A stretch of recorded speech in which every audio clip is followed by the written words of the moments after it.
ద్వితీయ పౌరుడి ఎన్నికకు సర్వం సిద్ధమైంది. బీజేపీ నుంచి తమ అభ్యర్థిని గెలిపించుకునే మోడీ దళం తమ అభ్యర్థికి మద్దతు కూడగట్టేందుకు ఇండియా కూటమి సావధాన భేద దండోపాయాలు ఉపయోగిస్తున్నాయి.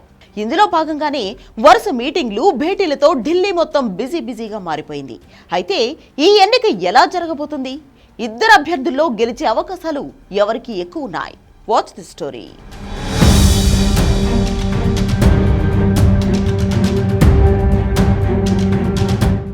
దేశ ఉపరాష్ట్రపతి ఎన్నికకు సర్వం సిద్ధమైంది. సెప్టెంబర్ 9వ తేదీ మంగళవారం ఓటింగ్ నిర్వహించనున్నారు. ఎన్నికలకు ముందు నుంచే అధికార ఎన్డీఏ భారత కూటమి అభ్యర్థి సభ్యుల మద్దతు కూడగట్టడానికి తమ వంతు ప్రయత్నం చేస్తున్నారు. ఈ ఆసక్తికరమైన ఎన్నికల్లో ప్రధాన ప్రతిపక్ష నేతలు తమ విజయంపై నమ్మకంగా ఉన్నాయి.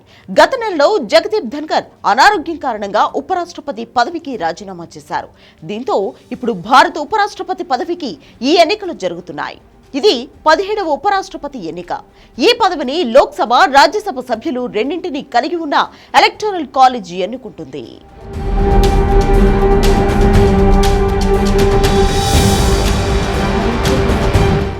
ఉపరాష్ట్రపతి ఎన్నికల్లో తమిళనాడుకు చెందిన సీనియర్ బీజేపీ నాయకుడు సిపి రాధాకృష్ణన్, తెలంగాణకు చెందిన సుప్రీంకోర్టు మాజీ న్యాయమూర్తి బి సుదర్శన్ రెడ్డి మధ్య పోటీ నెలకొంది.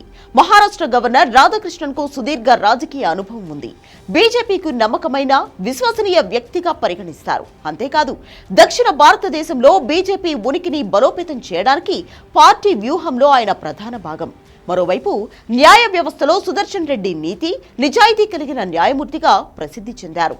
రాజ్యాంగం, ప్రజాస్వామ్య విలువలను రక్షించడానికి ఆయన పనిచేస్తారని ప్రతిపక్షం నమ్ముతుంది. రాజకీయాలు, న్యాయ వ్యవస్థ మధ్య ఈ ఉపరాష్ట్రపతి ఎన్నికలు జరగనున్నాయి. ఈ ఎన్నికలు మరింత చారిత్రాత్మకంగా మారనున్నాయి.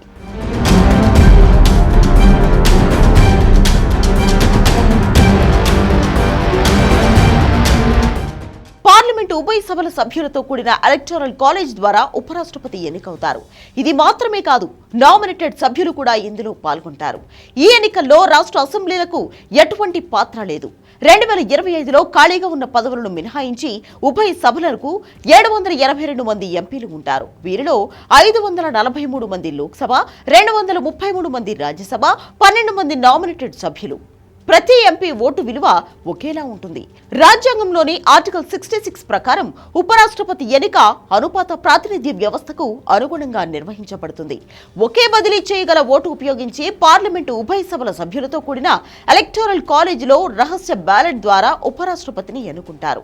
అభ్యర్థులను ప్రాధాన్యత క్రమంలో ర్యాంక్ చేస్తారు. ఎన్నికల్లో గెలవాలంటే ఒక అభ్యర్థి మొత్తం చెల్లుబాటు అయ్యే ఓట్లలో సగానికి పైగా కలిగి ఉండాలి. ఏ అభ్యర్థికి మొదట ప్రాధాన్యత ఓట్లలో మెజారిటీ లభించకపోతే అత్యల్ప సంఖ్యలో ఓట్లు ఉన్న అభ్యర్థిని తొలగించి అతని బ్యాలెట్ పత్రాలను తదుపరి అందుబాటులో ఉన్న ప్రాధాన్యతలకు బదిలీ చేస్తారు. అభ్యర్థి మెజారిటీ సాధించే వరకు ఈ ప్రక్రియ కొనసాగుతుంది. ఉపరాష్ట్రపతి ఎన్నికను ఎన్నికల సంఘం నిర్వహిస్తోంది. ఓటింగ్ ను పర్యవేక్షించడానికి రిటర్నింగ్ అధికారిని నియమిస్తారు. అతను సాధారణంగా సీనియర్ పార్లమెంటరీ అధికారి. ఈ ఓటింగ్ 1974 రాష్ట్రపతి, ఉపరాష్ట్రపతి ఎన్నికల నియమాలలోని 8వ నిబంధన ప్రకారం పార్లమెంట్ హౌస్ లో జరుగుతుంది.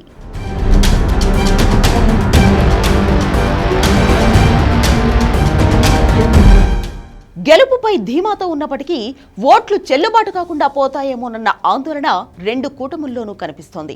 2022 ఎన్నికల్లో 15 ఓట్లు చెల్లకుండా పోవడంతో ఈసారి పార్టీలు మరింత జాగ్రత్త పడుతున్నాయి. ఇందులో భాగంగా బీజేపీ తమ ఎంపీల కోసం ఆది సోమవారాల్లో ప్రత్యేక వర్క్షాప్ నిర్వహిస్తుండగా, కాంగ్రెస్ పార్టీ ఈ మధ్యాహ్నం మాక్ పోలింగ్ ద్వారా తమ ఎంపీలకు ఓటింగ్ విధానంపై అవగాహన కల్పించింది.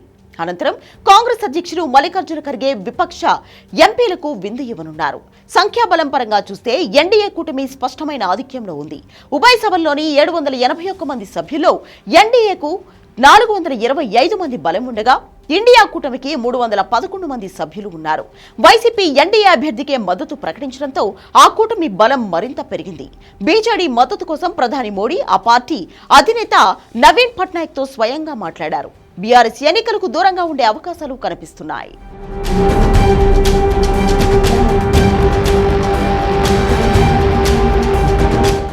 సంఖ్యాబలం తమకు అనుకూలంగా లేకపోయినా రహస్య బ్యాలెట్ ఓటింగ్ కావడంతో క్రాస్ ఓటింగ్ జరుగుతుందని విపక్షాలు ఆశలు పెట్టుకున్నాయి. మరోవైపు తమిళనాడుకు చెందిన రాధాకృష్ణన్ కు ఆ రాష్ట్ర ఎంపీల నుంచి మద్దతు లభిస్తుందని బీజేపీ వర్గాలు అంచనా వేస్తున్నాయి.